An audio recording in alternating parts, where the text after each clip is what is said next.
Hello, viewers. Today is August 27, 2024. I'm here to discuss about the US presidential elections 2024. Today, I would like to talk about the electoral college and the electoral college reform, actually. And so the reason I want to talk about this today is there was a news that I read where some reporter has asked former Secretary of State Hillary Clinton on what is the current state in terms of the race, how is it looking for Kamala Harris, to which she had replied that Kamala Harris is doing very well and we are doing very well as Democrats, but she also said that we are always staring at the Electoral College. The implication was that she says that we will win the popular vote, but the Electoral College is going to be a tougher task for us to win, is what she's implying by that statement. So let's look at it from a historical perspective. If you look at the elections from 1992 onwards up until 2020, there were 8 presidential elections in this time, and Democrats have won the popular vote 7 out of the 8 times. The only time that the Republicans had won is in the 2004 election, where George W. Bush beat John Kerry. So the Democrats are always calling for some kind of a reform to say that the national popular vote winner should be the president of the United States. In other words, they are calling for a national election, and whoever wins the national popular vote should be the president.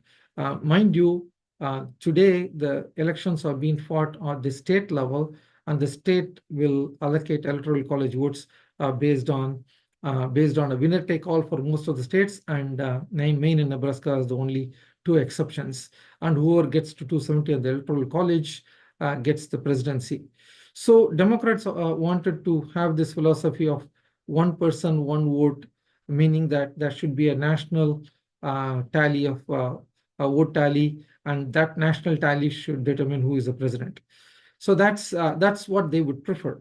But it is very difficult in this day and age to pass a constitutional amendment to come up with a federal national election where the winner will be decided by the national popular vote. It's simply not going to happen. So the Democrats are aware of that. But then there is another variant of that proposal is to say that this happened in the 60s and 70s. Actually, this variant of the proposal is to say that we will still go with the national popular vote, but the minimum threshold should be 40%, meaning that the winner has to take at least 40% of the national vote. The reason for that is they do not want to get into a situation where multiple candidates run for the election, and then the winner is decided with around 32% of the vote. They do not want that kind of a scenario where the person might end up being a president with just 30% without an adequate mandate to become the president. So that plan also did not go anywhere in the Congress. So that was also shelved. Then there is another variant that is quite popular now. This is what they call as National Popular Vote Bill. In this particular scheme, what they are proposing is that every state can pass their own law to say that they will use the national popular vote winner as the winner of that state, meaning we will allocate our electoral college votes based on the national popular vote winner, not based on the state popular vote winner. So this particular policy or this particular bill has been passed in 17 states and Washington, D.C. This has accounted for around 209 electoral college votes. Still, they are short of 61 electoral college votes, because unless the states that come to around the accumulation of all these electoral college votes from the states that gets to around 270 of that particular count, it doesn't make any difference, right? So right now they are at 209. They need another 61 electoral college votes from other states. So what are the states that have passed this bill?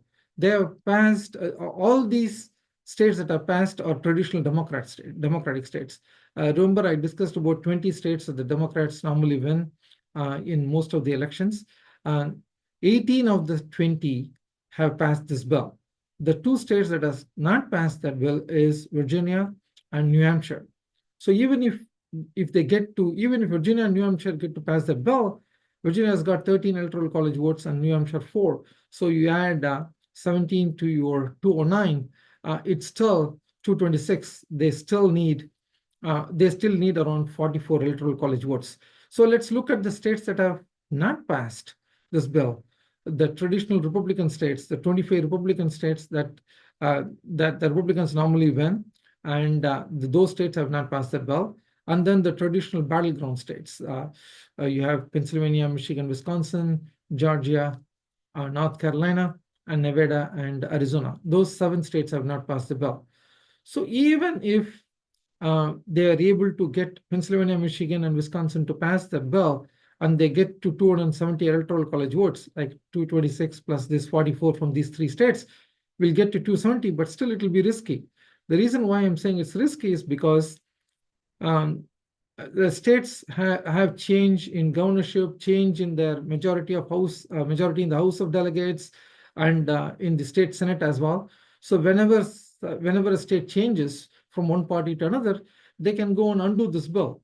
If we can pass a bill to do this, and Republican governor with the Republican House of Delegates and the Republican Senate in that state can come and undo this bill. So there will be a lot of confusion if we go with this model, even if they get to 270. So I don't think that this will also be a viable solution at this point. Then you have another main option, which is why can't the rest of the states follow the Maine and Nebraska model? What do you mean by that? Because Maine and Nebraska, they allocate electoral college votes by congressional district. And if you win the state, you get the 2 votes that is allocated for the senators for that state. So if you have 13 congressional districts and Democrats win 5 and Republicans win 8, Republicans will get 8 congressional district electoral college votes and Democrat will get 5. But whoever wins the entire state will get the remaining 2. So, so you have 15 electoral college votes in that state. The state example, the example that you can use is probably Michigan, which has got 15 electoral college votes. So in that case, whoever wins statewide in Michigan will get the 2 additional votes. So that way, you will force both campaigns or both parties to go and campaign in every state. Look at it this way today. Today, most of the states are not getting any attention. People are not, both campaigns are not going to New York or California to campaign. They go there to get money, but they don't go and campaign there. Similarly, nobody campaigns in Mississippi, and nobody campaigns in Maryland, and nobody campaigns in Louisiana, and nobody campaigns in Connecticut.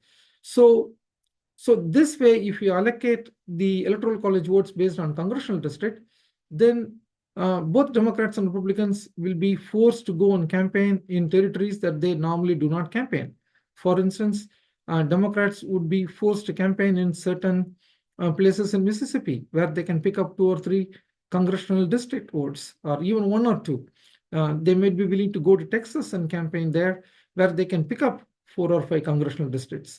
So that way, I think this will be fair and equitable. And this is also a good option from my perspective, is because this is something that could pass, because Republicans will not be averse to this kind of a scenario. I'll tell you why. If you pass this, you have to look at the congressional makeup as of today. As of today, Republicans have got 221 congressmen and women, and Democrats have got 214. So if you take the 221 and then they win pretty much 25 states regularly, so you add those 2 electoral college votes, they are at 271. They are just at the majority mark for the presidency. Similarly, if you look at Democrats, they are at 214. They traditionally win 20 states, that amounts to 40 based on the 2 electoral college for each state. Then that 214 plus 40 will be 254. So they are short by pretty much only 16 electoral college votes. So if you have this formula and you campaign on this formula, both parties have equal chances, because Democrats can go and pick up districts where the Republicans are winning by only 2 or 3 points. Similarly, Republicans can go and potentially win districts where Democrats are winning by only 2 or 3 points. Definitely, there will be congressional districts like that. It'll probably be in the count of around 50 to 75.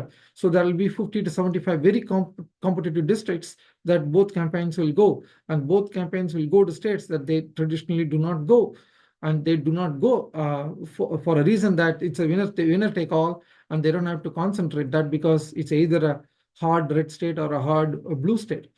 So I think this will be a fair and equitable process, equitable scenario for both parties, and this will be something that Republicans will be inclined to accept. But I do not know whether Democrats will accept this, but I think it's a fair process and a fair election from every state's perspective. And that's my take for today. I'll come back to you with a different program tomorrow. Take care.